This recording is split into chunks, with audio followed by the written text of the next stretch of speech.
ఈ ఫంక్షన్ ఇవాళ ఇక్కడ పెట్టడానికి మెయిన్ కారణం మా ప్రొడ్యూసర్ రాధాకృష్ణ గారు. దానికి కారణం గుంటూరు బోల్కే ఎక్ షహర్ హై, ఇక్కడ కొడితే రీసౌండ్ ఉదరాత. మేము సినిమా తీసినప్పుడు రాధాకృష్ణ గారు ఎప్పుడు ఒక్కసారి కూడా ఇన్ని కోట్ల డబ్బులు పెట్టారు కానీ ఎప్పుడు ఒక సిగ్నేచర్ కానీ ఒక డాక్యుమెంట్ కానీ ఏమీ లేకుండా కేవలం నమ్మకంతో సినిమా తీసాం. అలాంటి నమ్మకం మా మీద పెట్టుకున్నందుకు రాధాకృష్ణ గారు మీకు మీ ఊర్లో మనస్ఫూర్తిగా ధన్యవాదాలు తెలియజేసుకుంటున్నారు sir. Thank you very much. నిజంగా నమ్మకం మీద ఇండస్ట్రీ నడుస్తుంది అనడానికి ఇది one of the best examples. నేను నిజంగా గర్వపడుతున్నాను.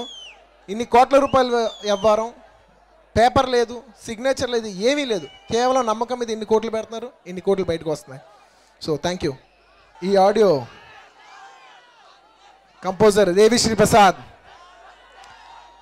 డేరింగ్ అంటే డాన్సింగ్ లేదంటే ఎనర్జెటిక్. దేవిశ్రీ ప్రసాద్ అంటే చాలాసార్లు ఫంక్షన్స్లో చూశాను. డైనామిక్ అని, స్పెషల్ అని, పర్ఫార్మర్ అని ఉంటుంది. నాకు మాత్రం dear special person Devi Sri Prasad. తన మ్యూజిక్తో నన్ను జనాల్ని వాళ్ళ మనసుల్లోకి తీసుకెళ్తూ ఈ సినిమాలో నాకు నిజంగా చాలా మంచి ఆల్బమ్ ఇచ్చాడు. అండ్ ఈ సినిమాలో సూపర్ మచ్చి అనే సాంగ్ ఇచ్చాడు. సూపర్ మచ్చి ఎలా ఉంటుంది? ఏర బాబు ఇంటికాడ ఈత కళ్ళు తాగుతుంటే బీర లాంటి పిల్ల వచ్చి చూపుతో లాగుతుంటే ఎండు కళ్ళు చేసుకుంటే ఇదేవి లాగు ఉంటే రేగి పళ్ళు లాంటి మళ్ళీ రారా నమ్మావంటే ఎర్రాని రంగు రంగుంటే పచ్చానికి ఒక రంగు రక్కు. నాకు ఇంక పాటలు ఇంకా పాడతామే ఇంత కష్టంగా ఉందంటే తను ఈ పాట రాశాడు. ఇలాగ నాన్ స్టాప్ వెళ్ళే పాట రాశాడు. అంత గొప్ప పాట రాసినందుకు నా ఫ్రెండ్ దేవిశ్రీ ప్రసాద్కి నేను మరోసారి థ్యాంక్ యూ చెప్పుకుంటూ, చల్ చలో చలే అనే గొప్ప పాట నాకు ఇచ్చాడు. నాకు నిజంగా చాలా ఇష్టమైన పాట. అందులో చాలా పదాలు నాకు బాగా కనెక్ట్ అయిన పాట. పడ్డవాడే కష్టపడ్డవాడే పైకి లేచే ప్రతి ఓడు, ఇలాంటి మంచి మంచి లైన్స్తో నాకు ఇంత మంచి పాట ఇచ్చిన దేవిశ్రీ ప్రసాద్కి మరొకసారి ధన్యవాదాలు తెలియజేసుకుంటున్నాను.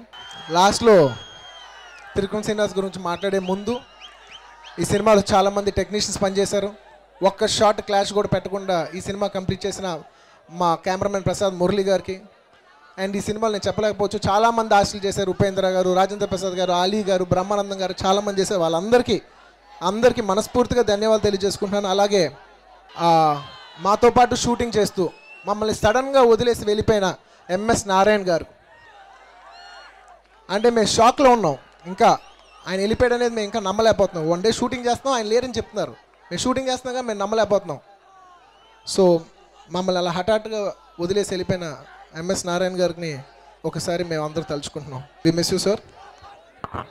అండ్ తిరుపతి గారి గురించి చెప్పాలంటే నాకు భయం. ఎందుకంటే మాటల్లో ఆయన గురించి చెప్పాలంటే అందరూ అంటుంటారు కదా మాటల మాంత్రికుడు. అలాంటి ఆయన గురించి నేను చెప్పాలంటే నాకు భయం. నేను ఒకటే చెప్పగలను, నా కెరియరు జూలై నుంచి సినిమా నుంచి మళ్ళా కిక్ స్టార్ట్ చేశారు. సన్ ఆఫ్ సత్యమూర్తితో షిఫ్ట్ గారు కొట్టిస్తారని నేను ఆశిస్తున్నాను. అండ్ ఇక్కడికి ఎంతోమంది గెస్ట్లు వచ్చారు.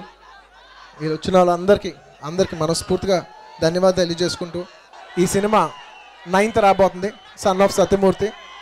సో మీకు నచ్చుద్దని ఆశిస్తున్నాను. అల్లు అరవింద్ గారికి, సన్ ఆఫ్ అల్లు అరవింద్ కాబట్టి, సో నాన్నల గురించి మాట్లాడుతున్నాం కాబట్టి ఖచ్చితంగా ఆయనకు కూడా నేను కృతజ్ఞతలు చెప్పాలి. ఎందుకంటే ఆయన ఈ కథ విని నాకు సలహాలు ఇచ్చారు, అడిగితే షూటింగ్ చేసుకోవడానికి వాళ్ళు ఇల్లు కూడా ఇచ్చారు.